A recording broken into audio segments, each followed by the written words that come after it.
পোষ্যদের ভয়, উদ্বেগ আর মানসিক চাপ এই শব্দগুলো শুনলেই অনেক পোষ্যপ্রেমীর মনেই একটা চিন্তা চলে আসে, তাই না? একদম। ধরুন বর্ষাকালে বাজ পড়লেই কুকুরটা কেমন যেন গুটিয়ে যায়, খাটের তলায় ঢুকে পড়ে, অথবা বাড়িতে কেউ এলে আপনার বিড়ালটা কোথায় যে উধাও হয়ে যায়। হ্যাঁ, এই ভয় বা উদ্বেগটা খুব পরিচিত সমস্যা। ঠিক, এটাই আজকের আলোচনার বিষয়।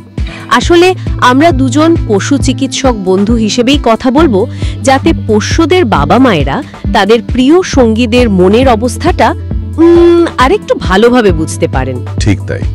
দেখুন, ভয়, উদ্বেগ আর চাপ, যেটাকে আমরা সংক্ষেপে FAS বলি, এগুলো তো শুধু পোষ্যর মনের ব্যাপার নয়, ওদের শরীর আর আচরণের ওপরেও এর গভীর প্রভাব পড়ে। অনেক সময় আমরা যেটাকে হয়তো দুষ্টুমি বা বদভ্যাস বলে ধরে নিই, তার পেছনে কিন্তু এই FAS লুকিয়ে থাকতে পারে। ওহ আচ্ছা। আজ আমরা চেষ্টা করব জানার যে এই আবেগগুলো আসলে কি, কোন লক্ষণগুলো দেখে একটু সতর্ক হতে হবে, আর পোষ্যকে স্বস্তি দিতে আমরা কি বা করতে পারি।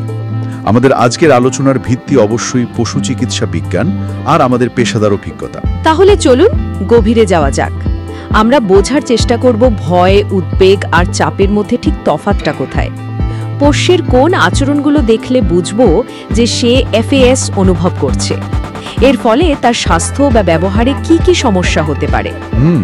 আর মালিক হিসাবে আমাদের কি করা উচিত, কোনটা একেবারেই করা উচিত নয়, এবং সবচেয়ে জরুরি কখন বুঝবো যে এবার পশু চিকিৎসকের সাহায্য নেওয়াটা দরকার। ঠিক। প্রথমেই একটা খুব সাধারণ কিন্তু জরুরি বিষয় পরিষ্কার করে নেওয়া যাক। ভয়, উদ্বেগ আর চাপ এই তিনটে শব্দ আমরা প্রায় গুলিয়ে ফেলি, একই রকম মনে হয়। এদের মধ্যে কি সত্যি কোনো পার্থক্য আছে? হ্যাঁ, দেখুন, সূক্ষ্ম কিন্তু বেশ গুরুত্বপূর্ণ পার্থক্য আছে। ভয় হলো যখন পোষ্য বর্তমান বা আসন্ন কোনো বিপদ অনুভব করে সেটার তাৎক্ষণিক প্রতিক্রিয়া। যেমন ধরুন, ভ্যাকিউম ক্লিনারের বিকট শব্দটা শুনল আর একটা বিড়াল তখনই ভয় পেয়ে লুকিয়ে পড়ল। এটা হলো ভয়, কারণটা স্পষ্ট এবং উপস্থিত। আচ্ছা। অন্যদিকে উদ্বেগ হলো ভবিষ্যতের কোনো সম্ভাব্য খারাপ ঘটনা নিয়ে আগে থেকেই আশঙ্কা করা। ভবিষ্যতের কিভাবে? ধরুন যে বিড়ালটা জানে মালিক চাবি হাতে নিলেই তাকে হয়তো ক্লিনিকে নিয়ে যাওয়া হতে পারে, সে শুধু চাবি হাতে নেওয়া দেখেই উদ্বিগ্ন হয়ে পড়তে পারে, যদিও তখনও কিন্তু কিছুই ঘটেনি। ও আচ্ছা আচ্ছা। এই উদ্বিগ্ন অবস্থায় পোষ্যরা অতিরিক্ত সতর্ক থাকে, সহজেই চমকে ওঠে। তার ভয় হলো এখন কি হচ্ছে তার প্রতিক্রিয়া, আর উদ্বেগ হলো এরপর কি হতে পারে সেই চিন্তাটা। একদম ঠিক। আর দীর্ঘস্থায়ী বা ক্রনিক উদ্বেগটা, বুঝলেন তো, পোষ্যদের জন্য ভীষণ ক্লান্তিকর, শারীরিক এবং মানসিক দুইভাবেই। এটাকে কিন্তু স্বাভাবিক মনে করা হয় না। আর স্ট্রেস বা চাপ হলো এই ভয় বা উদ্বেগের মতো বিভিন্ন কারণের প্রতি শরীরের যে সামগ্রিক প্রতিক্রিয়া, সেটাই স্ট্রেসারগুলোর প্রতি শারীরিক আর মানসিক রিয়াকশন। তার শরীর নিজে নিজেই প্রতিক্রিয়া দেখায়। হ্যাঁ, মনে রাখতে হবে শরীরের এই প্রতিক্রিয়াগুলো কিন্তু একেবারে স্বয়ংক্রিয়, পোষ্যের নিজের কোনো নিয়ন্ত্রণ থাকে না এর উপর। বিপদ বুঝলে বা আশঙ্কা করলে শরীর বলতে গেলে একটা জরুরি অবস্থার জন্য তৈরি হয়। স্ট্রেস হরমোন বেরোয়, অ্যাড্রেনালিন, কর্টিসল। মস্তিষ্কের আবেগ নিয়ন্ত্রণের কিছু কেন্দ্র যেমন অ্যামিগডালা, হাইপোথ্যালামাস, এগুলো সক্রিয় হয়ে ওঠে।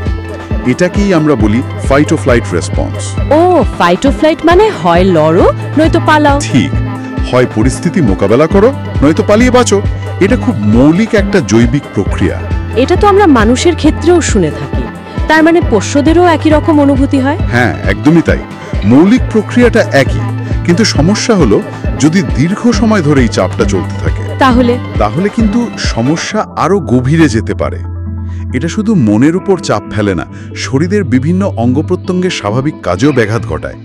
এমনকি মস্তিষ্কের যে অংশ স্মৃতি আর শেখার ক্ষমতার সাথে যুক্ত, সেই হিপ্পোক্যাম্পাসও ক্ষতিগ্রস্ত হতে পারে। তাই FAS-কে একদম হালকাভাবে নেওয়ার সুযোগ নেই। তাহলে পরের প্রশ্নটাই আসে, আমরা বুঝবো কি করে যে আমাদের পোষ্যটি ভয়, উদ্বেগ বা চাপের মধ্যে আছে, বিশেষ করে যদি লক্ষণগুলো খুব স্পষ্ট না হয়? খুব ভালো প্রশ্ন। কারণটা হলো অনেক মালিকই শুধু খুব স্পষ্ট লক্ষণগুলোই ধরতে পারেন। যেমন ধরুন, অতিরিক্ত ডাকাডাকি করছে, বা জিনিসপত্র নষ্ট করছে, বা একেবারে লুকিয়ে পড়ছে। হ্যাঁ, ওগুলো তো চোখে পড়েই। কিন্তু তার আগে অনেক সূক্ষ্ম সংকেত থাকে যা আমরা হয়তো অতটা খেয়ালই করি না। কিছু সাধারণ লক্ষণ আছে যা কুকুর বা বিড়াল উভয়ের ক্ষেত্রেই দেখা যায়, আবার কিছু প্রজাতি অনুযায়ী একটু আলাদা হয়। আচ্ছা, বিড়ালদের ক্ষেত্রে কোন লক্ষণগুলো বেশি দেখা যায়? আমরা তো জানি বিড়ালরা নিজেদের অনুভূতি লুকাতে বেশ পটু। ঠিক বলেছেন, বিড়ালদের ক্ষেত্রে লক্ষণগুলো চেনা একটু কঠিন হতে পারে। যেমন হঠাৎ করে লুকিয়ে পড়া, বিশেষ করে উঁচু বা আড়াল করা কোনো জায়গায়, পালানোর চেষ্টা করা, কান দুটো পেছনের দিকে বা পাশে চ্যাপ্টা করে রাখা, লেজ নামিয়ে বা শরীরের সাথে একদম গুটিয়ে রাখা, কিংবা একেবারে গুটিসুটি মেরে বসে থাকা। আর কিছু? হ্যাঁ, আরও আছে। যেমন ঠোঁট চাটা, ঘন ঘন ঢোক গেলা, মুখ খোলা রেখে হাঁপানো। এটা কিন্তু বিড়ালদের জন্য স্বাভাবিক নয়, তীব্র ভয়ের লক্ষণ হতে পারে। লোম খাড়া হয়ে যাওয়া মানে পাইলোইরেকশন, কাঁপুনি, হিসহিস বা গড়গড় শব্দ করা, এমনকি খুব বেশি ভয় পেলে প্রস্রাব বা মলত্যাগ করে ফেলাও অস্বাভাবিক নয়। বলেন কি? হ্যাঁ, আমরা ভেটের ক্লিনিকে প্রায় দেখি পরীক্ষা করার টেবিলে ওদের থাবা ঘেমে গিয়ে ভেজা ছাপ পড়ছে। এটাও কিন্তু স্ট্রেসের লক্ষণ। আর যদি চাপটা দীর্ঘ সময় ধরে চলে, ক্রনিক স্ট্রেস? দীর্ঘস্থায়ী চাপের লক্ষণগুলো আরও একটু প্রচ্ছন্ন হতে পারে, মানে সহজে বোঝা যায় না। যেমন বিড়ালটা হয়তো নিজেকে গুটিয়ে নিচ্ছে। কেমন ভাবে? আগের মতো হয়তো খেলছে না বা ডাকাডাকি করছে না, খাওয়ার অভ্যাসে পরিবর্তন আসছে, হয়তো কম খাচ্ছে বা বেশি, মালিকের গা ঘেঁষে থাকছে আগের চেয়ে বেশি, মানে অতিরিক্ত নির্ভরশীল হয়ে পড়ছে। সব সময় যেন একটু সতর্ক, একটু সজাগ থাকছে, বা শরীরের কোনো অংশ, ধরুন থাবা বা পেটের দিকটা অতিরিক্ত চাটছে বা ঘষছে। ঘুমের ধরনেও পরিবর্তন আসতে পারে। বাপরে, অনেক কিছু খেয়াল করার আছে তাহলে। হ্যাঁ। আর কুকুরদের মধ্যে কি কি লক্ষণ দেখা যায়? আমরা তো প্রায়ই ওদের ওই দোষী দোষী মুখ দেখে ভুল বুঝি। হ্যাঁ, ওই গিল্টি লুকের ব্যাপারটা খুব গুরুত্বপূর্ণ। ওটা কিন্তু আসলে অপরাধবোধ নয়, ওটা ভয় বা মালিকের বকাঝকা বা শাস্তির আশঙ্কা থেকে হয়। ও আচ্ছা। কুকুরদের মধ্যে ভয়ের সাধারণ লক্ষণগুলো হলো কাঁপুনি, হাঁপানো, লুকিয়ে পড়া, পালানোর চেষ্টা করা, বা খুব ভয় পেলে প্রস্রাব বা মল ত্যাগ করে ফেলা।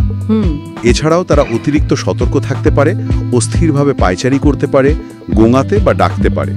কিছু আচরণ আছে যা দেখে মনে হতে পারে পোষ্যটি অন্যমনস্ক বা অপ্রাসঙ্গিক কিছু করছে। যেমন ধরুন, হঠাৎ করে নিজের গা চাটতে শুরু করা যখন তার কোনো দরকার নেই, বারবার হাই তোলা অথচ তার ঘুম পায়নি, ঠোঁট চাটা বা মাটি আঁচড়ানো, এগুলোকে আমরা ডিসপ্লেসমেন্ট বিহেভিয়ার বলি, মানে ভেতরের দ্বন্দ্ব বা অস্বস্তি থেকে মনটাকে অন্যদিকে সরানোর চেষ্টা আর কি। ইন্টারেস্টিং। এছাড়া খাবার না খাওয়া, শরীরটা নিচু করে রাখা, লেজ দুই পায়ের ফাঁকে গুটিয়ে রাখা, আর সরাসরি চোখের দিকে না তাকানো, এগুলোও কিন্তু ভয় বা উদ্বেগের পরিচিত লক্ষণ। বাহ, এই হাই তোলা বা ঠোঁট চাটার মতো বিষয়গুলো তো সত্যি অবাক করার মতো। এগুলো তো আমরা অন্য কারণেও হতে পারে ভেবে এড়িয়ে যেতে পারি। ঠিক। তার মানে এই সূক্ষ্ম লক্ষণগুলো চেনাটা খুব জরুরি, যাতে সমস্যাটা বাড়ার আগেই আমরা সাহায্য করতে পারি। একদম। দুঃখজনকভাবে আমরা ক্লিনিকে প্রায়শই দেখি মালিকেরা তখনই আসেন যখন সমস্যাটা বেশ বড় আকার নিয়ে ফেলেছে। যেমন পোষ্যটি হয়তো ভয়ে বা উদ্বেগে জিনিসপত্র ভাঙচুর করছে, অন্য পোষ্য বা মানুষকে আক্রমণ করছে, অথবা স্ট্রেস থেকে তার অন্য কোনো শারীরিক সমস্যা শুরু হয়ে গেছে। প্রাথমিক লক্ষণগুলো যদি ধরা যায় তাহলে কিন্তু অনেক ভোগান্তি এড়ানো সম্ভব হয়। এই যে বললেন স্ট্রেস থেকে শারীরিক সমস্যা, এটা ঠিক কিভাবে হয়? মানে ভয় বা উদ্বেগ কি সত্যি পোষ্যদের শরীর খারাপের কারণ হতে পারে? অবশ্যই পারে, এবং এটা জানাটা খুব খুব জরুরি। দেখুন, দীর্ঘস্থায়ী বা ক্রনিক স্ট্রেস শরীরের রোগ প্রতিরোধ ক্ষমতাকে দুর্বল করে দেয়। তাই নাকি? হ্যাঁ, আর বিভিন্ন অঙ্গ প্রত্যঙ্গের স্বাভাবিক কাজেও ব্যাঘাত ঘটায়। কয়েকটা উদাহরণ দিই, তাহলে বিষয়টা পরিষ্কার হবে। হ্যাঁ, বলুন। যেমন ধরুন, পাচনতন্ত্রের সমস্যা, মানে হজমের গণ্ডগোল যাকে বলে, জিআই ইস্যুস। স্ট্রেসের সময় শরীরে এমন কিছু পরিবর্তন হয় যা হজমের স্বাভাবিক প্রক্রিয়াকে ব্যাহত করতে পারে। তার ফলে কি হয়? এর ফলে বমি হতে পারে, ডায়রিয়া বা কোষ্ঠকাঠিন্য দেখা দিতে পারে। কিছু ক্ষেত্রে এটা অনেকটা মানুষের আইবিএস মানে ইরিটেবল বাউল সিন্ড্রোমের মতো একটা দীর্ঘমেয়াদী সমস্যায় পরিণত হতে পারে। মলের ধরনেও পরিবর্তন আসতে পারে। আচ্ছা, খাওয়ার অভ্যাসেও কি এর প্রভাব পড়ে? হ্যাঁ, অবশ্যই। খাওয়ার রুচিতে পরিবর্তন আসতে পারে। স্ট্রেসের কারণে কিছু পোষ্য খাওয়া কমিয়ে দেয় বা একেবারে বন্ধই করে দেয়। এটাকে বলে স্ট্রেস ইনডিউসড অ্যানোরেক্সিয়া। এটা তো বিপজ্জনক হতে পারে। খুব বিপজ্জনক, বিশেষ করে বিড়ালদের জন্য, কারণ না খেয়ে থাকলে বিশেষত মোটা বিড়ালদের লিভারে ফ্যাট জমে হেপাটিক লিপিডোসিস বা ফ্যাটি লিভার ডিজিজ নামে একটা গুরুত্বপূর্ণ সমস্যা হতে পারে। ও, আবার উল্টোটাও হতে পারে, কিন্তু কেউ কেউ স্ট্রেসে বেশি খেতে শুরু করে। আরেকটা জিনিস দেখা যায়, নতুন বা অচেনা খাবার খেতে ভয় পাওয়া, যাকে বলে ফুড নিওফোবিয়া, এটাও কিন্তু স্ট্রেসের লক্ষণ হতে পারে। ত্বকের সমস্যার কথাও তো শোনা যায় স্ট্রেসের সাথে জড়িত। ঠিক, ত্বকের সমস্যা, স্কিন প্রবলেমস, যেমন ধরুন অ্যালার্জি, চুলকানি বা চামড়ায় কোনো প্রদাহ, এগুলো বেড়ে যাওয়ার পেছনে স্ট্রেস একটা বড় ভূমিকা পালন করতে পারে। তার মানে স্ট্রেস কমলে এগুলো কমে। অনেক সময় দেখা যায় পরিবেশ বদলালে বা বাড়ির পরিস্থিতি শান্ত হলে পোষ্যের দীর্ঘদিনের ত্বকের সমস্যাও অনেকটা নিয়ন্ত্রণে চলে আসে। আবার উল্টো দিকেও ভাবুন, দীর্ঘস্থায়ী চুলকানি বা ত্বকের অস্বস্তি, সেটাও তো পোষ্যের জন্য একটা বড় স্ট্রেসের কারণ, তাই না? ঠিক ঠিক। তবে হ্যাঁ, ত্বকের সমস্যার ক্ষেত্রে প্রথমেই অন্য কারণগুলো, যেমন ধরুন কোনো পরজীবী বা ইনফেকশন আছে কিনা, সেটা পশু চিকিৎসকের দ্বারা নিশ্চিত করে নেওয়াটা খুব জরুরি। সব চুলকানি স্ট্রেস নয়। আর বিড়ালদের প্রস্রাবের সমস্যার সাথে স্ট্রেসের যোগসূত্রটা, ওটা তো প্রায় আলোচনা হয়, তাই না? হ্যাঁ, এটা খুব গুরুত্বপূর্ণ একটা বিষয়। বিড়ালদের মূত্রনালীর নিচের অংশের সমস্যা, যাকে আমরা বলি feline lower urinary tract disease বা সংক্ষেপে FLUTD, এর একটা বড় অংশ হলো ফেলাইন ইডিওপ্যাথিক সিস্টাইটিস বা FIC। ইডিওপ্যাথিক মানে হলো যার সঠিক কারণ জানা যায়নি, কিন্তু গবেষণায় দেখা গেছে এর সাথে স্ট্রেসের একটা গভীর সম্পর্ক আছে। কিভাবে সম্পর্কিত? এর কারণে এদের মূত্রথলির ভেতরের যে একটা সুরক্ষামূলক আস্তরণ থাকে, সেটা ক্ষতিগ্রস্ত হয়, আর তার ফলে প্রদাহ বা জ্বালা হয়। এর লক্ষণগুলো কি কি? লক্ষণগুলো হলো প্রস্রাবে কষ্ট বা ব্যথা, খুব ঘন ঘন প্রস্রাব করা বা করার চেষ্টা করা কিন্তু হচ্ছে না, প্রস্রাবে রক্ত দেখা যাওয়া, লিটার বক্সের বাইরে অন্য জায়গায় প্রস্রাব করে ফেলা, আর পেটের নিচের দিক বা যৌনাঙ্গের আশেপাশে বারবার চাটা। কোন ধরনের বিড়ালদের এই FIC হওয়ার ঝুঁকি বেশি থাকে? সাধারণত যেসব বাড়িতে একাধিক বিড়াল থাকে, যারা শুধুমাত্র বাড়ির ভেতরে থাকে, ইনডোর ক্যাটস, যাদের ওজন একটু বেশি বা যারা স্বভাবগতভাবে একটু বেশি সংবেদনশীল বা উদ্বিগ্ন প্রকৃতির, তাদের FIC হওয়ার ঝুঁকি বেশি দেখা যায়। এর চিকিৎসা কি তাহলে? এর চিকিৎসায় বেশ কয়েকটা দিক আছে। ব্যথা কমানোর ব্যবস্থা করা, পর্যাপ্ত জল খাওয়া নিশ্চিত করা, বিশেষ করে ভেজা খাবার দেওয়া বা ওয়াটার ফাউন্টেন ব্যবহার করা যেতে পারে। প্রয়োজনে বিশেষ ডায়েট দেওয়া হয়। আর সবচেয়ে জরুরি হলো পরিবেশ থেকে স্ট্রেস সৃষ্টিকারী কারণগুলো খুঁজে বের করে কমানো। বুঝলাম। আর আগ্রাসী আচরণের সাথে FAS এর সম্পর্ক কি? অনেক সময় তো দেখি পশু হঠাৎ রেগে যায় বা আক্রমণ করে বসে। ভয় কিন্তু আগ্রাসী আচরণের অন্যতম প্রধান কারণ। কুকুর এবং বিড়াল উভয়ের ক্ষেত্রে এটা সত্যি। ভয় থেকে আক্রমণ? হ্যাঁ, যখন পোষ্য মনে করে সে বিপদে পড়েছে এবং পালানোর কোনো পথ নেই, তখন সে আত্মরক্ষার জন্য আক্রমণ করতে পারে। এটাকে বলে ফিয়ার আগ্রেশন। এছাড়া শারীরিক অসুস্থতা বা ব্যথা থাকলেও কিন্তু আগ্রাসন বাড়তে পারে। আর কিছু? আরেকটা খুব ইন্টারেস্টিং ব্যাপার হলো রিডাইরেক্টেড আগ্রেশন। সেটা কিরকম? ধরুন জানালার বাইরে অন্য একটা বিড়াল বা কুকুর দেখে আপনার পোষ্যটা খুব উত্তেজিত বা রেগে গেল, কিন্তু বাইরের প্রাণীটাকে তো সে ধরতে পারছে না। তখন সে তার ভেতরের ওই উত্তেজনা বা রাগটা পাশে বসে থাকা আপনার অন্য পোষ্য বা এমনকি আপনার ওপরেও প্রয়োগ করে বসলো, মানে আঁচড়ে দিল বা কামড়ে দিল। এটাও কিন্তু স্ট্রেসেরই বহিঃপ্রকাশ। বাপরে! তার মানে যে আচরণটাকে আমরা হয়তো স্রেফ খারাপ বা অনাকাঙ্ক্ষিত বলে ভাবছি, সেটা আসলে পোষ্যটার ভেতরের কষ্ট, ভয় বা এমনকি শারীরিক অসুস্থতারই প্রকাশ হতে পারে। এটা বোঝাটা তো মালিক হিসেবে খুব জরুরি। ঠিক তাই, 100 বার সত্যি। এটা বুঝতে পারলে আমরা আর বকাঝকা বা শাস্তি দেওয়ার রাস্তায় না হেঁটে সমস্যাটার মূল কারণ খুঁজে বের করে পোষ্যকে সাহায্য করার চেষ্টা করতে পারবো। ঠিক। আর এখানেই আসে ব্যবস্থাপনার প্রশ্নটা। মূল লক্ষ্য হওয়া উচিত দুটো।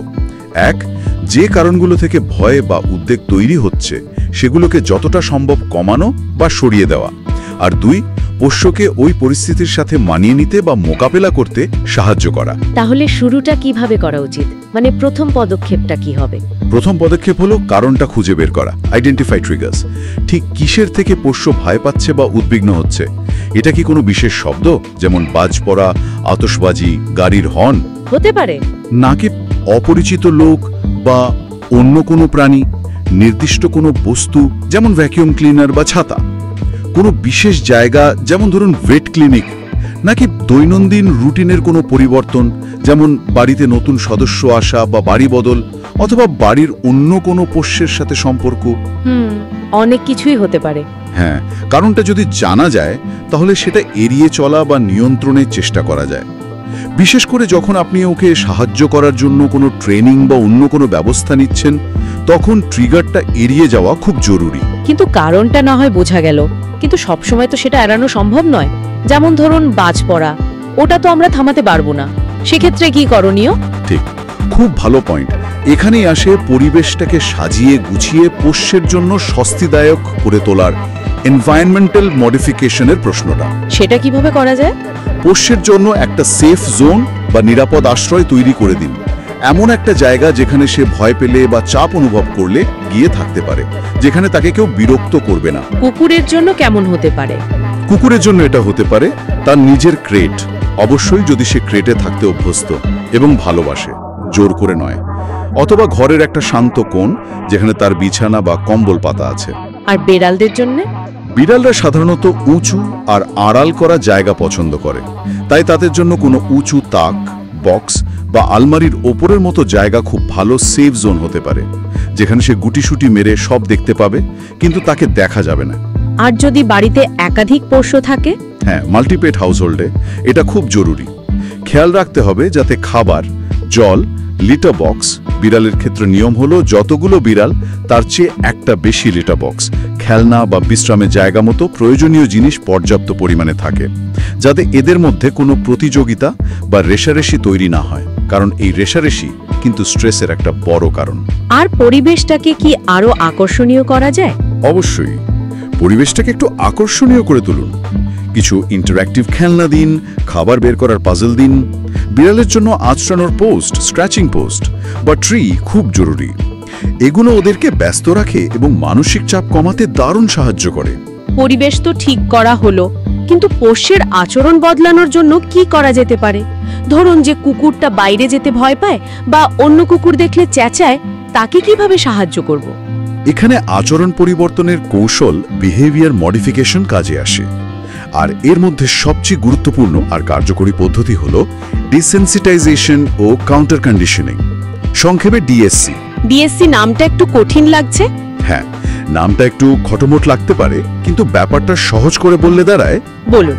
ডিসেনসিটাইজেশন মানে হলো যে জিনিসটা বা পরিস্থিতিটা পোষ্যকে ভয় পাইয়ে দেয়, সেটার সাথে খুব ধীরে ধীরে, খুব অল্প মাত্রায় পরিচয় করানো, এমন মাত্রায় যাতে তার ভয় বা উদ্বেগ তৈরি না হয়, মানে থ্রেশহোল্ডের নিচে রাখা। আচ্ছা, অল্প অল্প করে।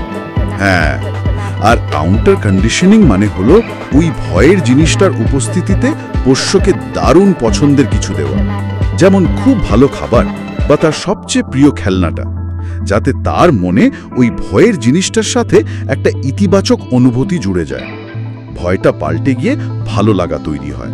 একটা ছোট্ট উদাহরণ দিয়ে বোঝানো যাবে কি? ধরুন ওই অন্য কুকুর দেখলে ভয় পাওয়া কুকুরটার ক্ষেত্রে। অবশ্যই, ধরুন আপনার কুকুরটা অন্য কুকুর দেখলে ভয় পায় বা রেগে যায়। ডিএসসি অনুযায়ী আপনি ওকে এমন দূরত্বে দাঁড়াবেন যেখানে অন্য কুকুরটাকে দেখা গেলেও আপনার কুকুরটা শান্ত থাকছে, মানে সে ভয় পাচ্ছে না বা উত্তেজিত হচ্ছে না।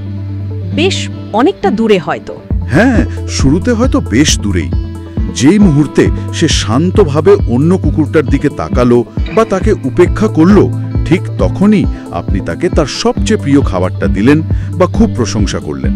তারপর ধীরে ধীরে, খুব ধীরে ধীরে দূরত্ব কমাতে হবে, কিন্তু প্রত্যেকটা ধাপে খেয়াল রাখতে হবে যেন কোনো পর্যায়ে সে আবার ভয় পেয়ে বা রেগে না যায়। যদি যায় তাহলে বুঝতে হবে আপনি বেশি তাড়াতাড়ি এগোচ্ছেন, আবার আগের ধাপে ফিরে যেতে হবে। এটা তো বেশ সময় সাপেক্ষ আর ধৈর্যের কাজ মনে হচ্ছে। একদম, সময় আর ধৈর্য দুটোই লাগে। আর গুরুতর ভয়, ফোবিয়া বা আগ্রাসনের ক্ষেত্রে আমি বলবো একজন অভিজ্ঞ পেশাদার আচরণ বিশেষজ্ঞ বা ভেটেরিনারি বিহেভিয়ারিস্টের সাহায্য নেওয়াটা খুব জরুরি, কারণ নিজে নিজে ভুল পদ্ধতিতে চেষ্টা করলে সমস্যা কমার বদলে আরও বেড়ে যেতে পারে। ঠিক। আর পোষ্যকে ধরা বা তার সাথে আমাদের রোজকার ব্যবহারের পদ্ধতি, মানে হ্যান্ডলিং আর ইন্টারঅ্যাকশন, সেটারও কি কোনো ভূমিকা আছে? খুব খুব বেশি গুরুত্বপূর্ণ ভূমিকা আছে। পরিচর্যা ও মিথস্ক্রিয়া, হ্যান্ডলিং এন্ড ইন্টারঅ্যাকশন হতে হবে সব সময় ইতিবাচক এবং জোর জবরদস্তি ছাড়া আলতোভাবে ধরুন, শান্ত স্বরে কথা বলুন। আর ট্রেনিং? ভালো আচরণের জন্য প্রশংসা করুন, পুরস্কার দিন। এটাই পজিটিভ রিইনফোর্সমেন্ট। শাস্তি, বকাবকি, ভয় দেখানো বা শারীরিক জোর খাটানো এগুলো কঠোরভাবে এড়িয়ে চলুন। কেন? কারণ এতে ভয় বা উদ্বেগ কমার বদলে আরও বাড়ে। আপনার প্রতি পোষ্যের বিশ্বাস নষ্ট হয়, যা সম্পর্কটাকে তিক্ত করে তোলে। বিশেষ করে যদি আগ্রাসনের সমস্যা থাকে, শাস্তি দিলে সেটা আরও খারাপ হতে পারে। কুকুরের ক্ষেত্রে কিছু সাধারণ নিয়ম বা কমান্ড শেখানো, যেমন বসো, থাকো এবং সেগুলো মানলে পুরস্কার দেওয়া, এটা তাদের কাছে পরিস্থিতিটাকে অনুমানযোগ্য বা প্রেডিক্টেবল করে তোলে, যা তাদের আত্মবিশ্বাস বাড়াতে সাহায্য করে। আর বিড়ালদের ক্ষেত্রে? বিড়ালদের ক্ষেত্রে তাদের শরীরের ভাষা বা বডি ল্যাঙ্গুয়েজ বোঝাটা খুব জরুরি। সে কখন আদর চাইছে, কখন চাইছে না, কতটা স্পর্শ সে সহ্য করতে পারে, সেই সীমাটাকে সম্মান করতে হবে। জোর করে কোলে নেওয়া বা আদর করা উচিত নয়। আচ্ছা, ধরুন বাড়িতে নতুন সদস্য আসছে, মানে নতুন বাচ্চা বা নতুন পোষ্য, অথবা বাড়ি বদল হচ্ছে, এরকম বড় পরিবর্তনের জন্য পোষ্যকে কিভাবে তৈরি করা যায়? যে কোনো বড় পরিবর্তনের জন্য পোষ্যকে আগে থেকে ধীরে ধীরে প্রস্তুত করা দরকার। এটাই সবচেয়ে ভালো উপায়। কিভাবে? যেমন বাড়িতে নতুন শিশু আসার আগে শিশুর জিনিসপত্র, যেমন তার জামা কাপড়, লোশন ইত্যাদি এনে পোষ্যকে সেগুলোর গন্ধের সাথে পরিচিত করানো যেতে পারে। শিশুর কান্নার রেকর্ডিং অল্প ভলিউমে শোনানো যেতে পারে। আর বাড়ি বদলের ক্ষেত্রে? বাড়ি বদলের ক্ষেত্রে নতুন বাড়িতে জিনিসপত্র গোছানোর আগে পোষ্যকে কয়েকবার সেখানে ঘুরিয়ে আনা যেতে পারে, যাতে জায়গাটা তার কাছে একটু পরিচিত লাগে।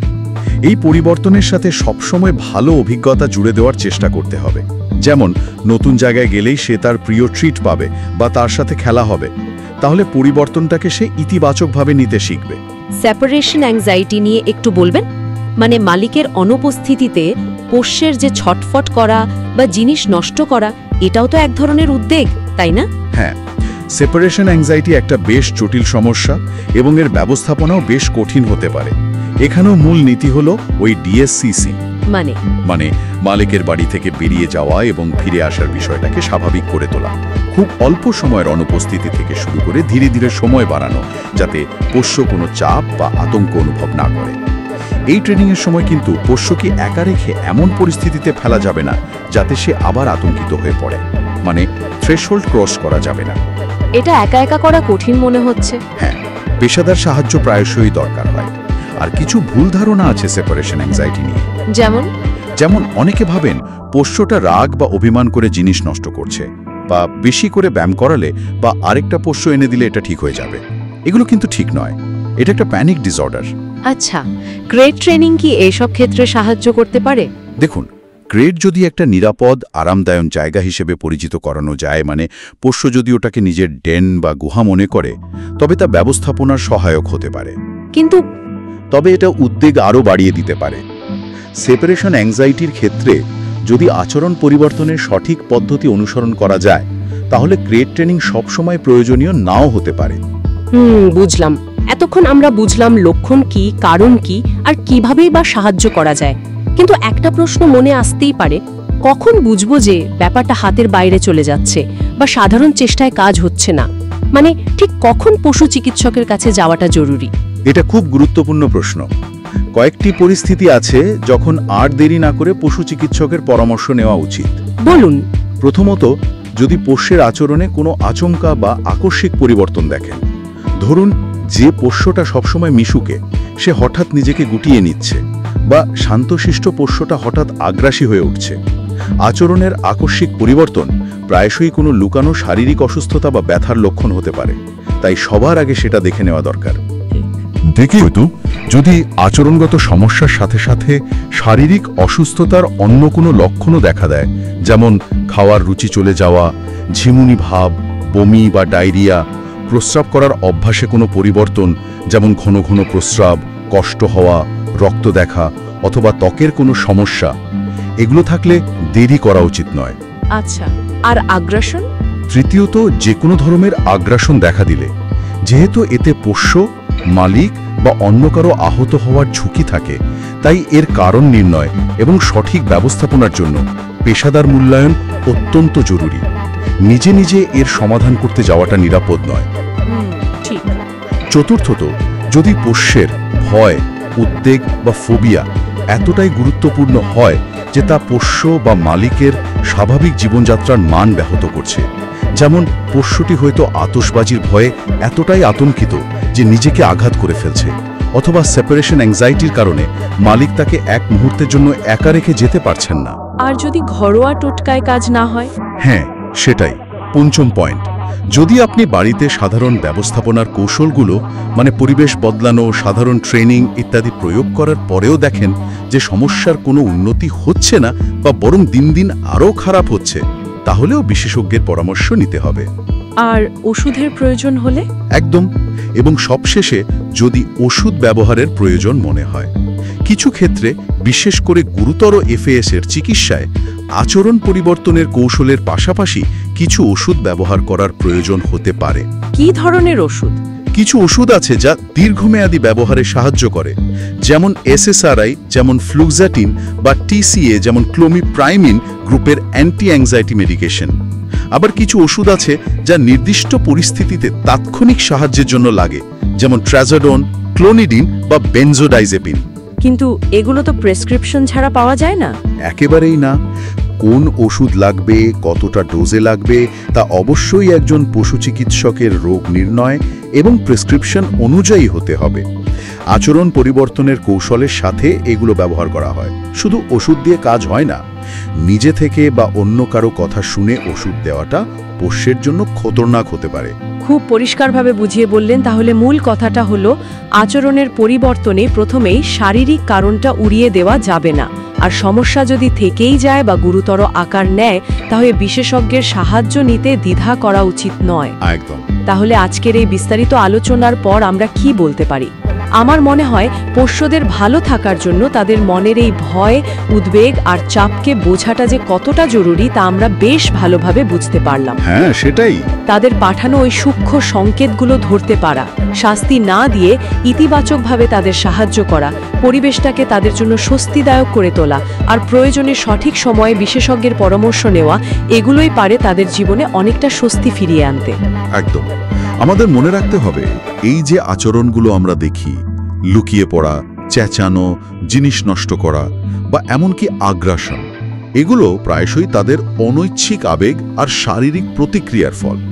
তারা কিন্তু ইচ্ছে করে খারাপ হয় না বা আমাদের বিরক্ত করার জন্য কিছু করে না। তাই ধৈর্য, সহানুভূতি আর ধারাবাহিক ইতিবাচক প্রচেষ্টাই হলো আসল চাবিকাঠি। এটা কাউকে দোষ দেওয়ার ব্যাপার নয়, বরং পোষ্য আর মালিকের মধ্যকার বোঝাপড়া আর সম্পর্কটাকে আরও মজবুত করার একটা সুযোগ। আর সবশেষে শ্রোতাদের জন্য একটা ছোট্ট ভাবনা রেখে যায় কি? অবশ্যই। আমরা পরিবেশের নানা কারণের কথা বললাম, শব্দ, নতুন লোক, জায়গা বদল, এসব। কিন্তু আমরা কি কখনো ভেবে দেখেছি আমাদের নিজেদের মানসিক অবস্থা, আমাদের স্ট্রেস বা উদ্বেগ, সেটাও কি অজান্তেই আমাদের পোষ্যদের প্রভাবিত করতে পারে? খুব ভালো পয়েন্ট। আমরা যখন চিন্তিত বা অস্থির থাকি, তারা কি সেটা বুঝতে পারে? তাদের আচরণেও কি তার কোনো প্রভাব পড়ে? এটা হয়তো আমাদের প্রতিদিনের জীবনে পোষ্যদের সাথে কাটানো মুহূর্তগুলোতে একটু খেয়াল করার মতো বিষয়, তাই না? নিশ্চয়ই, খুব গুরুত্বপূর্ণ একটা দিক। আজকের মতো তাহলে এখানে শেষ করছি। সকলে সুস্থ থাকুন আর আপনাদের পোষ্য সঙ্গীরাও ভালো থাকুন। ধন্যবাদ, ভালো থাকবেন।